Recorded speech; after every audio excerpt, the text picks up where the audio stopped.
Today's a WRAL weather alert day, and the rain is coming down. I'll show you how much we'll see before it tapers off this afternoon. Plus, convention center fire. The convention center is on fire right now. This is wild. We have live team coverage with where the investigation into the cause stands this morning and how this could impact events at the center this week. Also, cell phone restriction changes. Wake County school leaders are set to vote on tighter restrictions when it comes to your students' phone usage in the classroom. The other tech included in those changes.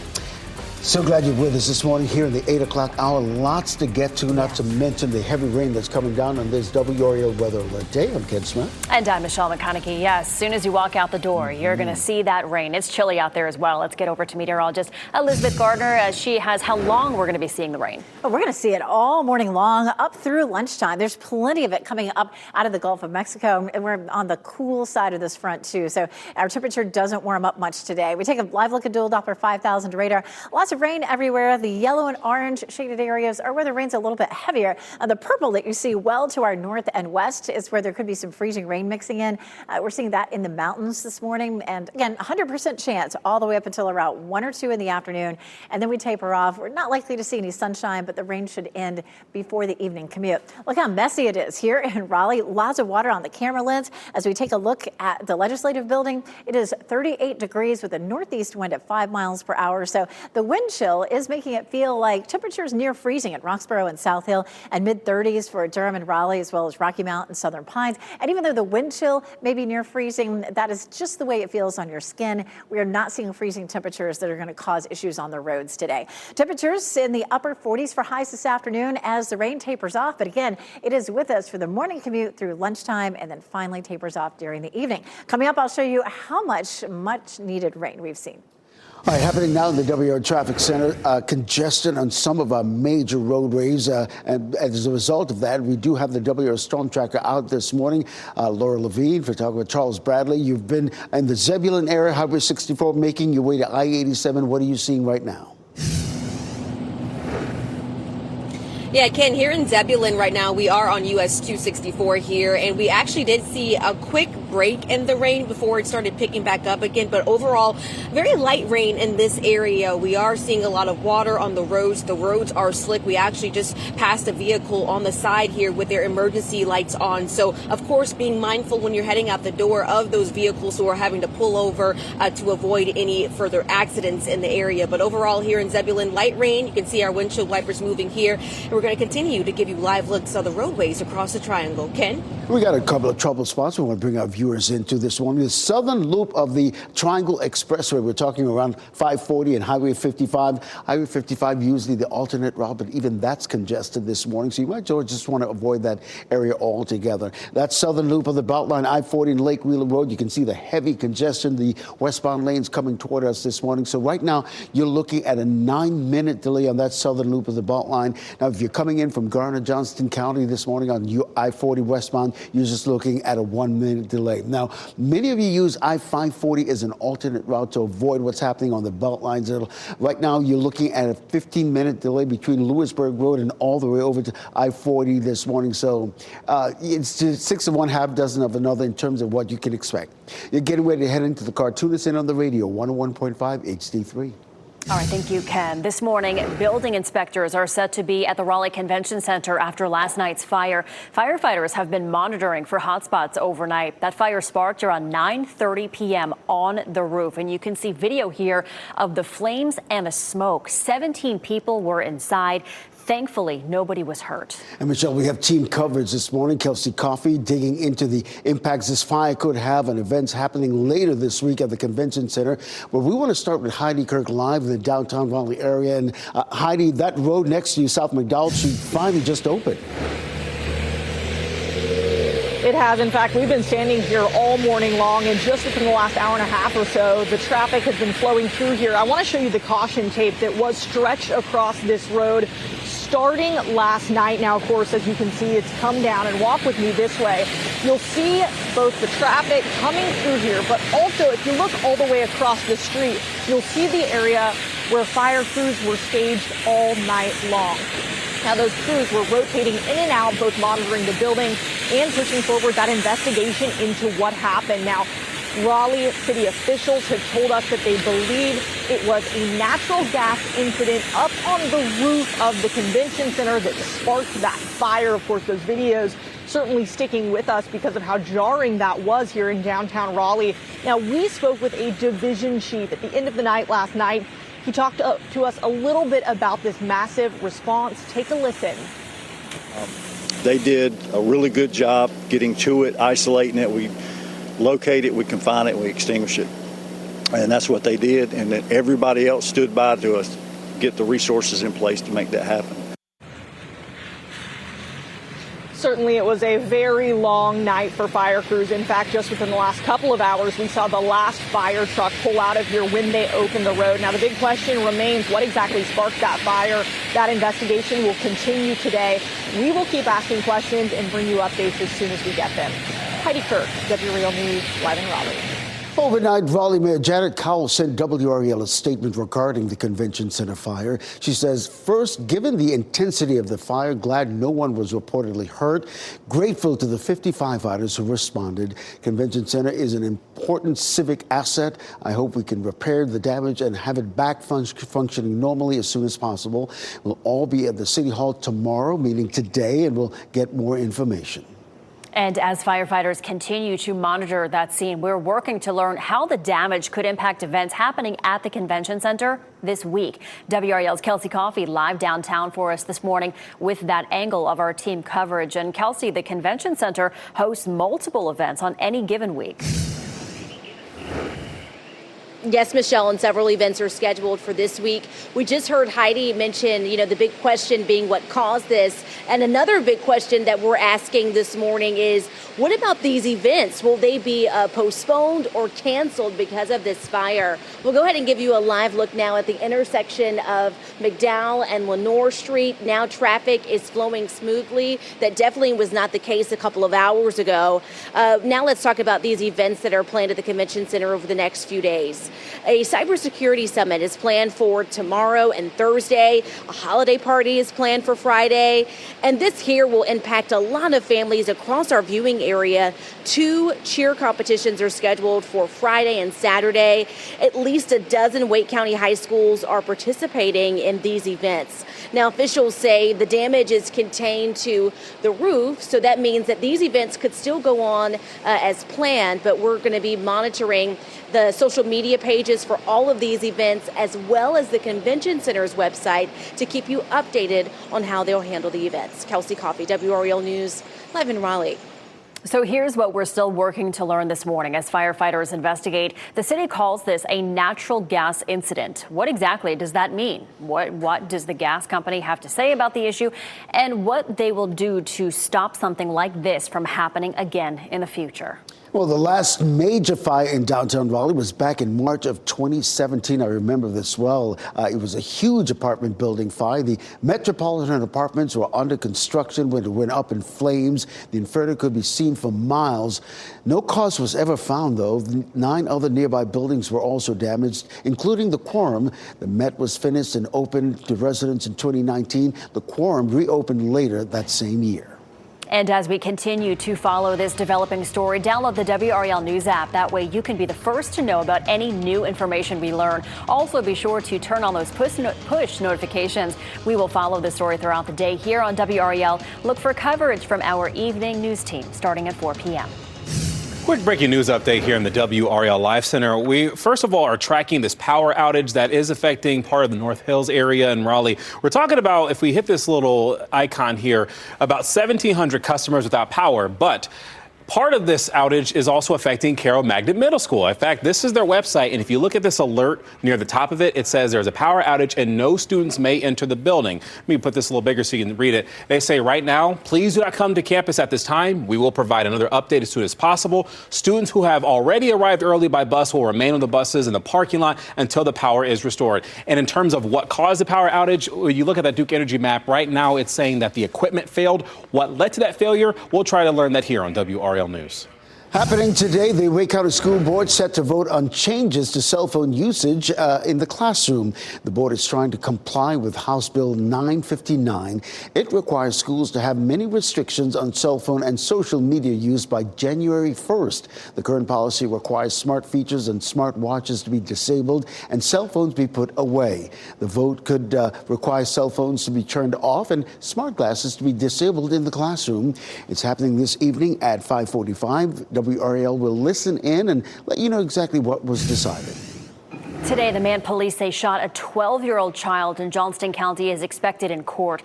Tyron Washington turned himself in yesterday morning. He's facing a manslaughter charge. Clayton police responded to a fight Friday afternoon on Commodore Street. Officers found a 12-year-old in a nearby apartment with a gunshot wound.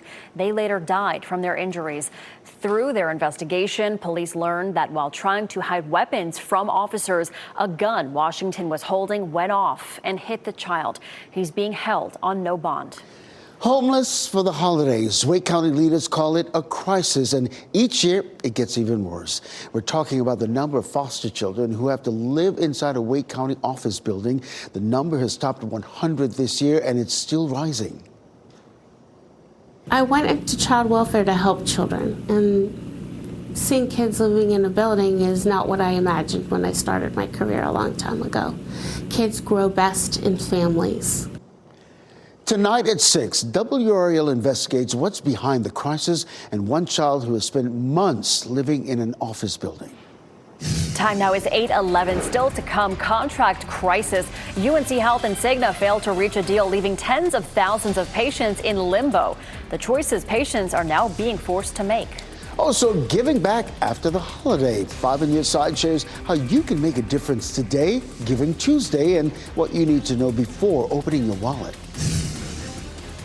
And of course, it's a WRAL weather alert day. We have wet conditions everywhere. This is a live look at Apex. It looks like this all across the area, but I'll show you when we begin to dry out. Coming up.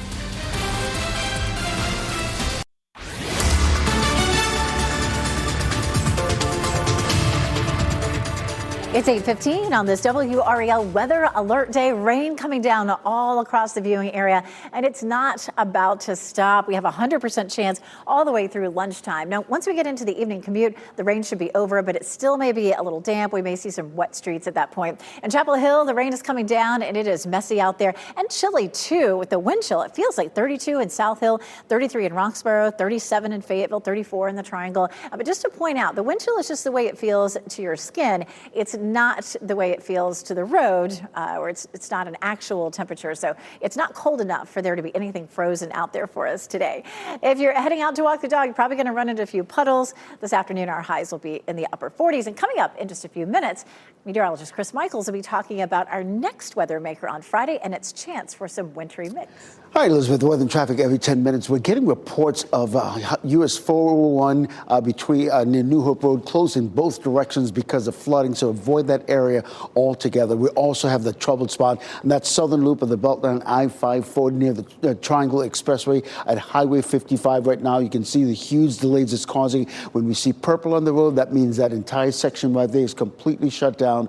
I was saying Highway 55 is an alternate route, but even that is completely congested this morning. I'll look for some alternate routes and have an update coming up in less than 10 minutes. All right, thank you, Ken. Tens of thousands of Cigna members need to find a new health care provider or pay out-of-network prices. Cigna and UNC Health have yet to reach an agreement on a new contract. Their previous agreement expired Sunday at midnight. The two companies had been in negotiations for months. UNC Health warned that 65,000 patients who are covered by Cigna, patients such as Becky Pizzoni, they're concerned about the future of their health care. She has to decide whether to find a new provider or pay up to keep the doctors that she trusts. It's going to cost me at least $4,000 more a year. I'm pretty concerned about that. You know, I could use that money for something else if I stay. Otherwise, it's just going to be the stress of finding somebody and getting established and transferring your records. And meanwhile, could somebody please renew my prescriptions? UNC Health and Cygnus say they are still negotiating. Cygnus said it has, quote, offered to extend our current contract. UNC said our goal remains a new agreement that's consistent with our relationships with other insurance plans and supports the high quality care that patients deserve. New this morning, Moore County Sheriff Ronnie Fields says years later there is an active investigation into the substation attack. You remember this. He says his team is still working hard to learn who attacked the county's power grids nearly 3 years ago. He said that his detectives are working alongside state and federal investigators to chase down every lead. A combined reward of $100,000 is available for information that leads to an arrest and conviction of the people involved. Well, forecasting winter weather in North Carolina is rather challenging, but there is a process. Meteorologist Chris Michaels breaks that process down and how it applies to a potential system this Friday. Hey, Chris. Hey, Ken. Yeah, so it is definitely a process that nowadays takes a pretty long time. 7 to 10 days out, we start looking at the overall pattern. Within 5 to 7 days of a storm, we're looking for consistency. Within 3 to 4 days is when we start to talk about types of precipitation. And so we're kind of in that day 4, day 5 time frame where we're looking at these three pieces of energy, one in the Pacific Northwest, one off the California coast, and another near the Baja Peninsula. And how those are going to interact with each other is what will develop this storm system heading into Friday. Now, what exactly we see depends on how those three pieces intertwine. So sooner and south means more wintry potential. Later and farther to the north would mean some colder rain, like what we're seeing out there right now. So when you look at the probabilities of all of it, let's just take, for instance, a chance of 1 inch of snow. It's about 10 to 20%. So you're saying there's a chance, right? So it's a small percentage, but it's one we'll pay attention to nonetheless. And we're doing so right now on today's edition of Ask the Meteorologist on WRAL.com. All right, Chris, thanks. More holiday events to fill your cup. The Franklinton Christmas Parade returning this Thursday. Festive floats and community organizations will march along Main Street. The event starts at 7 in the evening. The town lit its Christmas tree Saturday. Make sure to stop by and see it. But before that, get in the holiday spirit with a 67-year-old WRAL tradition this week. Our WRAL Tower Lighting Special is tomorrow, December 3rd at 7 p.m. We light towers and have live entertainment from Rocky Mount, Durham, and right here in Raleigh. We hope you'll join us. Yes, I'll be here at the station helping to host that tower lighting. It's always a great time. All right, we are in the WRAL Severe Weather Center with Elizabeth. It is a WRAL Weather Alert Day. We have the storm tracker out on the roads right now. That's right. New Hope Road here in Raleigh, and it's messy. I think every time we've come to the storm tracker, the windshield wipers are going, and they're puddles, and it's just messy out there. And it's not just the rain. It's the cold temperatures that are going along with it. We're on the north side of this front, and so all the air is coming out of the north and northeast, keeping things chilly. It's a little bit warmer along the coast on the south side of that front, but that front's not going to lift over us. Instead, it's just going to push out to sea and eventually drag the rain along with it. But we don't see the rain really beginning to taper off until right around or after lunchtime. The yellow and orange shaded areas are where the rainfall may be heavy at times. We're not looking at flooding. None of this is going to be heavy enough to actually flood. We're also not looking at any wintry precipitation, even though our temperatures are in the 30s. We're looking at the potential for some snow in the mountains. Right now, they're looking at freezing rain across the bulk of our mountains, and so there could be some power outages there. This is a look at the winter weather advisory in effect all the way from Asheville up into Virginia and beyond, all the way up toward the Great Lakes. And some of that is for snow, but for the mountains of North Carolina, it's just for freezing rain and ice. How much more rainfall could we see? Probably going to end up with totals at about 1.5 inches or so. And in some places, like in Fayetteville, we've already seen about 1.25 inches, but I still think we could see at least another 1/4 inch to 1/2 inch more before it all ends. Wednesday and Thursday, we are dry. Fortunately, Wednesday, of course, we have our tower lighting celebration. Friday and Saturday, we have that chance of precipitation. Chris was just talking about it. If you happen to miss it, there's a small chance from the Triangle area northward, depending on all the pieces coming together just right. If it ends up being farther south, there's a better chance of wintry precipitation. If it's a little slower and heads farther north, we're going to be too warm for any of that. So certainly, this is not a slam dunk, but some of the models models are hinting at it from Raleigh northward. See, the blue shaded area would be snow, and that pink shaded area could be a bit of a wintry mix. But in any case, it looks like it's going to be another wet and cold day for Friday. Of course, today is a weather alert day to cover that, but Friday we may end up with a weather alert day as well, at least for some rainy conditions. At least we'll have some sunshine for tomorrow and Thursday. All right, happening now in the WRAL Traffic Center. We've got a situation brewing on that southern loop of the Triangle Expressway. We're talking about right near Highway 55. And whenever we see purple on the map, that means that entire section of that road is closed. So definitely you want to avoid that southern loop of the Beltline, the Triangle Expressway this morning. And Highway 55, know that there's quite a bit of congestion on Highway 55 because a lot of people are trying to avoid this area altogether. That southern loop of the Beltline, boy, let me tell you, I-40 and Lake Wheeler Road, these are the westbound lanes coming toward us this morning, along with the rain, the heavy congestion. Right now, you're looking at a 14-minute delay if you're coming in on that southern loop of the Beltline. No delays real whatsoever if you're coming in from Garner, Johnston County this morning. The other real troubled spot, Capitol Boulevard, US 1, you're looking at a 10-minute delay coming into Raleigh this morning. All right, thank you, Ken. Still ahead, addictive foods. New research out of UNC is diving deeper into the effects of ultra-processed foods on our health. Why experts say these foods are so hard to put down.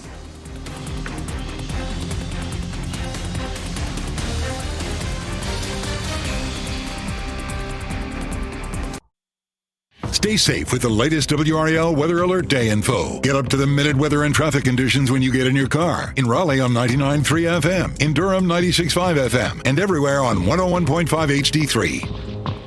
Good morning. Happy Tuesday. Time now is 8:26. I'm Michelle McConaughey. It's a WRAL weather alert day out there because of the rain. Meteorologist Elizabeth Gardner showing us where the rain is falling. It's everywhere and how long it's going to last. It is everywhere, and it stays with us all the way through the morning commute. Even if you were hoping to run a few errands at lunchtime or head to a meeting, still going to be raining. But once we get past lunchtime, 1 or 2 o'clock in the afternoon, we should start to see it tapering off. And by the time we get to the evening commute, it should be drier. It still may be a little wet on the roads, but the rain should be over. And Chapel Hill, you can see it's very wet out there and it's chilly. The wind chill is making it feel like mid-30s right now. So it's just really cold no matter where you head. And if you're walking the dogs this morning, it's in the 30s. We'll climb into the upper 40s this afternoon. Ken? Elizabeth, our Roseville viewers, listen up. We've got getting reports of Lewisburg Road, Highway 401, right there, New Hope Road, completely blocked because of flooding. And we just found out it's because of blocked drainage in that area. So you might want to avoid 401 right now, maybe take Capitol Boulevard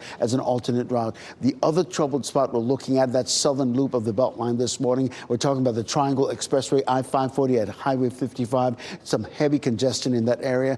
Look at some alternate routes coming up at the bottom of the hour over on Fox 50.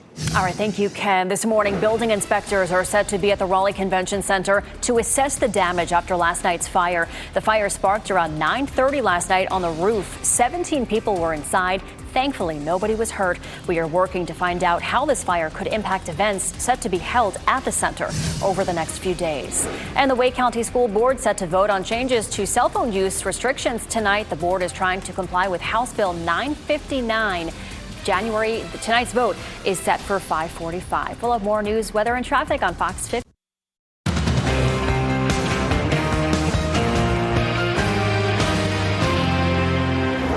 Today's a WRAL Weather Alert Day, and the rain keeps on coming. We've already started to total up some significant amounts. I'll show you how much we've seen and how much is left to come. Yeah, because of that rain, it's a messy commute this morning. The WRAL Storm Tracker monitoring the slick roads as you look live on New Hope Road in Raleigh. We'll tell you what routes to avoid this morning. Also, damage check. Inspectors will be at the Raleigh Convention Center to assess the damage after a huge fire. Team coverage of the investigation into that cause and what happens to upcoming events. I know a lot of people will be monitoring that this morning. 8:30 on your Tuesday morning. We're so glad you're with us. I'm Ken Smith. And I'm Michelle McConaughey. A rainy, wet Tuesday morning. It is a WRAL Weather Alert Day because of this rain. You want to be careful if you're heading out there this morning. Meteorologist Elizabeth Gardner tells us how long this rain's going to stick around. It's going to be with us through lunchtime, and then it starts to taper off in the afternoon. We check out dual Doppler 5000 radar. There's rain falling almost everywhere. There are a couple of holes there in the precipitation, but there's a lot more rain coming. It's all coming up out of the Gulf of Mexico this morning. Once we get past a 1 or 2 o'clock, we begin to see that rain tapering off, breaking up. It should be over by the evening commute, but the road still could be a little bit wet at that point. It is raining in Pittsburgh right now, and our camera here, courtesy of Doherty's Restaurant, 39 degrees. Currently, we have a northeast wind at 6 miles per hour, so it's a little breezy out there, making it feel chilly. It feels like low to mid 30s across much of the region. Temperatures will climb into the mid 40s at lunchtime and to about 48 for our high this afternoon. So here's what to expect on this weather alert day. Widespread rain from the morning commute through lunchtime and then some drying out later in the afternoon. I'll show you when the sunshine returns, Ken. All right, Elizabeth, happening now in the WRAL Traffic Center. We got a lot of incidents dotting our live traffic map this morning, some delays on our major routes. That's why we have the WRAL Storm Tracker out this morning. Laura Levine, photographer Charles Bradley, monitoring conditions on our major routes this morning. Let us know where you are and what you're seeing right now. Hey, Ken, good morning. Yes, we were traveling on New Hope Road trying to check out reports of flooding in that area near 401, and I'm happy to report that there's no major issues in this area right now. We just passed the intersection with Six Forks Road here, and you can see overall the roads are wet, though, and very slick roads, very slick conditions out here as we're experiencing and dealing with light rain. You can see our windshield wipers here moving at a nice and steady pace here. So, of course, we're going to send it back to you as you have a broader look at conditions across the triangle, Ken. Yeah, I'm so glad you mentioned that situation on 401, then Lewisburg Road, and then New Hope Road. I'm glad to know that things have definitely cleared up just in the last 10 minutes or so, because that's a situation with flash flooding. As quickly as it comes, it dissipates as well. The other troubled spot, that southern loop of the Triangle Expressway in southern Wake County, a crash. Probably in the clearing phase right now, right there at Highway 55. You can see the huge congestion it's causing in that particular area. Highway 55 was the alternate route because a lot of people are trying to avoid that area. So keep that in mind. That will be your best bet. I-40 on Lake Wheeler Road. Look at this heavy congestion there on those westbound lanes moving away from us this morning. It's a situation where, combined with the rain and the usual morning congestion, you're looking at a 14-minute delay on that southern loop of the Beltline. The good news is if you're coming in from Garner, Johnston County, no delays whatsoever. The other troubled spot on US 1, Capitol Boulevard, coming in from Wake Forest this morning, you're looking at a 10-minute delay. We're also seeing some heavy congestion building on I-40 in east and westbound lanes between 885 and Wade Avenue this morning. So you're looking at a 6-minute delay coming into Raleigh. You're getting ready to head into the car. Tune us in on the radio, 101.5 HD3. Thanks, Ken. New developments in the large fire at the convention center. Inspectors will be there today to assess the damage on the roof and whether scheduled events can move forward. WRAL's Kelsey Coffey is looking into the impact on families and businesses. But first, we go live to WRAL's Heidi Kirk at the scene. And Heidi, the road where you're standing right now, that reopened just about 30 minutes ago. Absolutely. We've been out here all morning long monitoring these conditions. And I'll mention there was caution tape up until just about a couple hours ago. You can see that they've taken it down since. And go ahead and walk with me this way. You'll see McDowell Street is completely open, but across the street is where fire crews were staged all night long. They were rotating crews in and out, making sure that someone was here to both monitor the building and, of course, push that investigation into what exactly sparked that fire forward. Now, of course, at this point, we know that it was likely caused by a gas issue up on top of the roof, but that is just what was unveiled by a preliminary investigation. So they will be looking in even further to figure out exactly what happened. Now, last night, at the end of the night, we talked to a division chief who talked about the massive effort that it took to put this fire out. He also talked about what they found when they got up to the roof. Go ahead and take a listen. As far as we know right now, it looks like there's no damage inside the building. It was all on the rooftop. As far as the extent of damage, it's pretty extensive, but it's mainly mechanical platforms. And that is definitely good news. The other good news that we've been sharing all morning is that there were no reported injuries. Of course, the big question still hanging out there. What exactly caused that fire to erupt? We're asking those questions, and we'll let you know as soon as we know anything about what that investigation reveals. Heidi Kirk, WRAL News, live in Raleigh. Our team coverage continues now with WRAL's Kelsey Coffey, who's looking into how this fire could affect events at the Raleigh Convention Center in the coming days. Kelsey, this is a busy time of year for a lot of events at the Convention Center.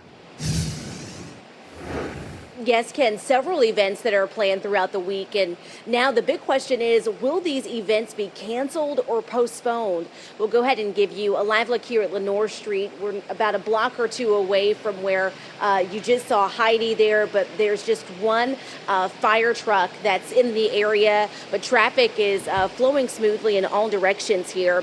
We'll also talk about these upcoming events that are planned at the convention center over the next few days. A cybersecurity summit is planned for tomorrow and Thursday. A holiday party is planned for Friday. And this here will impact a lot of families across our viewing area. 2 cheer competitions are scheduled for Friday and Saturday. One of those competitions is a statewide competition. At least a dozen Wake County high schools will be participating in that event. And officials say that the damage is contained to the roof, so perhaps all of these events will go on as normal. We'll be sure to stay on top of any of the event's social media pages, as well as the convention center's website to keep you updated. Kelsey Coffey, WRAL News, live in Raleigh. And as we continue to follow this developing story, download the WRAL News app.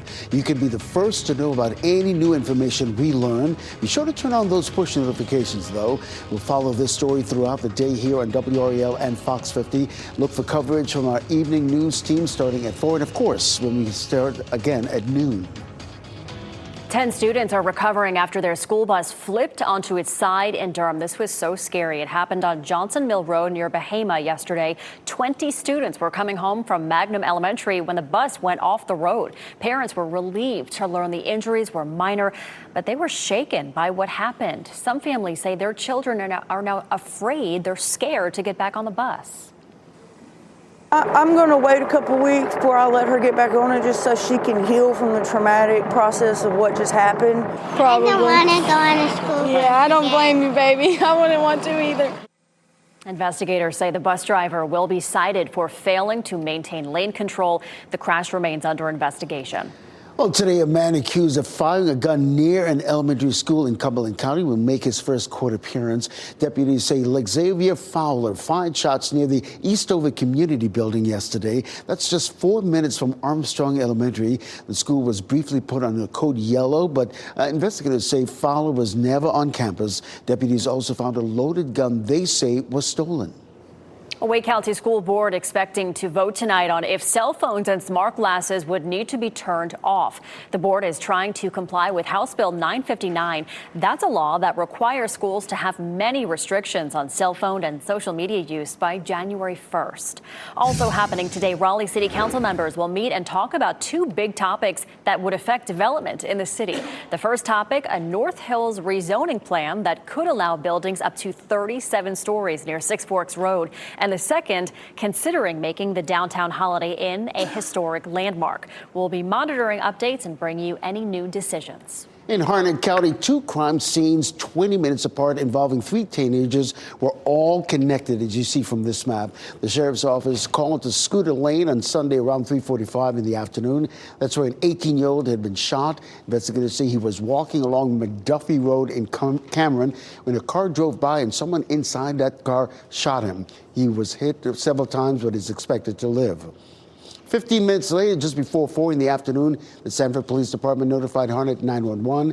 They responded to Palm Drive, where 2 people were shot. A 16-year-old was pronounced dead at that scene. A 20-year-old who was also injured said was shot on or near Scooter Lane. No arrests have been made so far. If you have any information that could help, call the Harnett County Sheriff's Office. Homeland Security Secretary Kristi Noem calling for a full travel ban on certain countries. She posted her comments on social media after meeting with President Trump yesterday.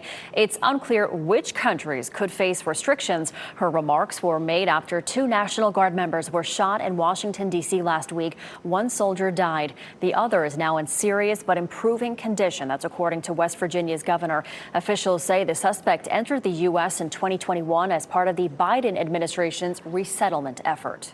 Congressman Don Davis is filing for re-election. Davis was one of dozens of political hopefuls who made their intentions known when Republicans redrew the voting map, hoping to add another Republican seat in the House of Representatives. He was drawn out of his district. Davis released a statement saying he will move into the new district in order to have a chance at winning the election. You can find more of our coverage on WRAL.com. Chatham County Sheriff Mike Robinson says he will not seek re-election next year. He was elected sheriff back in 2016. Robinson is currently the chairman of the North Carolina Sheriff's Association. He says he made the decision so he could spend more time with his family. Coming up, doctor dilemma. More than 65,000 Cigna patients could soon face tough new costs or change the doctors they've trusted for years. What happens next in the Cigna and UNC Health dispute?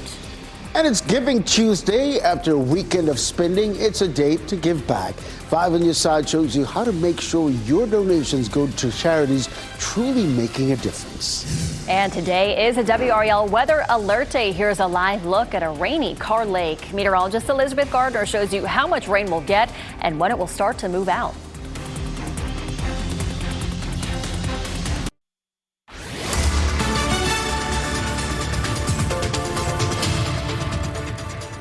.45, that rain is covering the entire viewing area, and it is likely to stick around all the way into lunchtime. So here's what we get. 100% chance all the way up until around 1 or 2 o'clock this afternoon. We take a live look at Chapel Hill, and that rain is coming down. It is messy.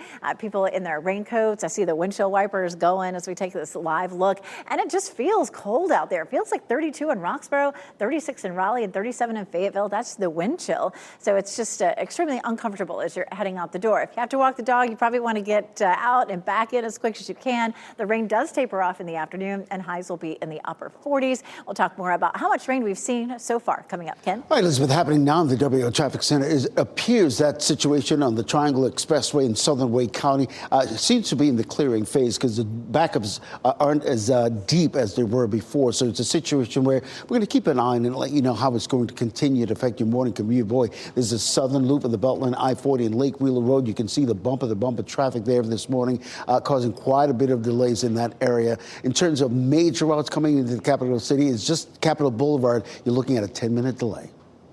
We have an update from a story we told you about near the top of the hour. We were talking about that power outage near the North Hills. It looks like many of these customers have since had their power restored. We were looking at about 1,700 customers without power. That number is now down to 790. And that includes over at Carroll Magnet Middle School. In fact, they've updated that alert they have on the top of their page here. If you click that, it says power has been restored, letting them know that they can start welcoming students back into their building. You may recall around 9 o'clock this morning, I told you that they had to ask people to stop coming to the school, and any students that did already arrive had to either wait in their carpool or on the bus. But again, looks like power has been restored over there at Carroll Magnet Middle School, and they say the school day is proceeding.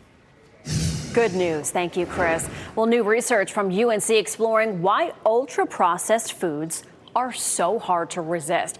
Barry Popkins is a nutrition professor with UNC Chapel Hill, and he says the foods are deconstructed down to an almost cellular level, part of what keeps people coming back for more.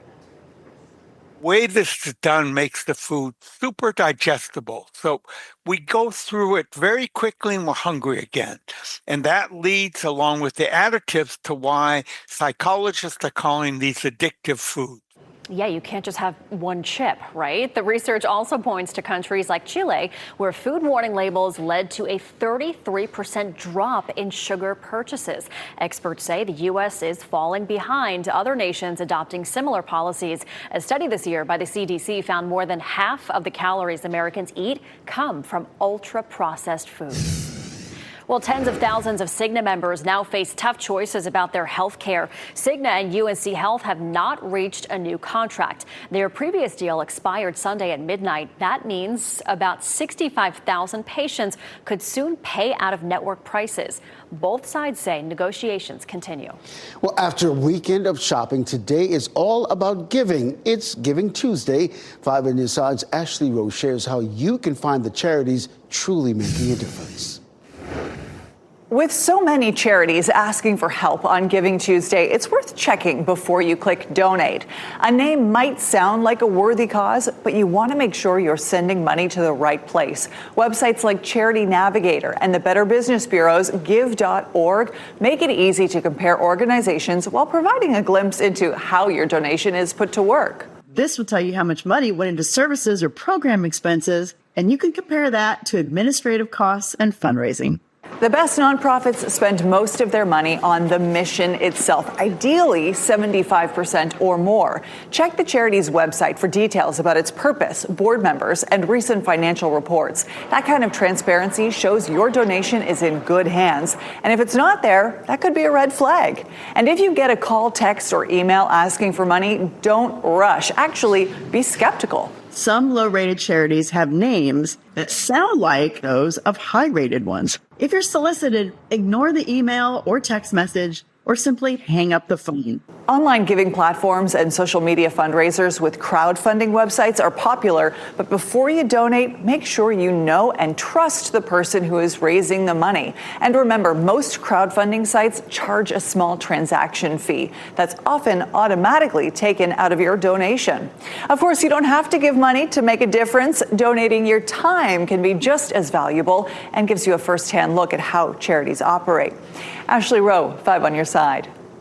Here's one way you can give back on this Giving Tuesday. The WRAL's annual Coats for the Children campaign.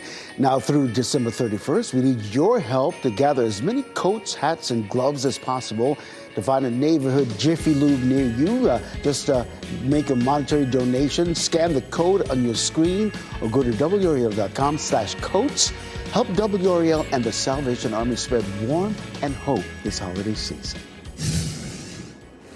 Let's have a look at what's trending. Taylor Swift dropping the official trailer for Eras Tour, the final show. Yes, and the film features the Tortured Poets Department set. It was shot during the final show of the record-breaking Eras Tour. It begins streaming December 12th exclusively on Disney+.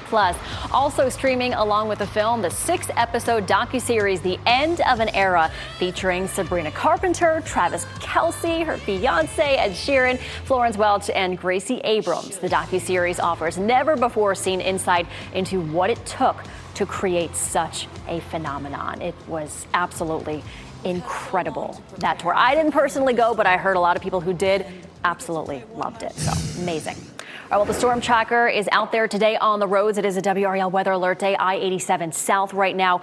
You really need to be careful in these conditions because I hit a bunch of, puddles this morning. You know, I'm sort of surprised we haven't had any more accidents than we have. So kudos to everybody who's been out there driving around this morning.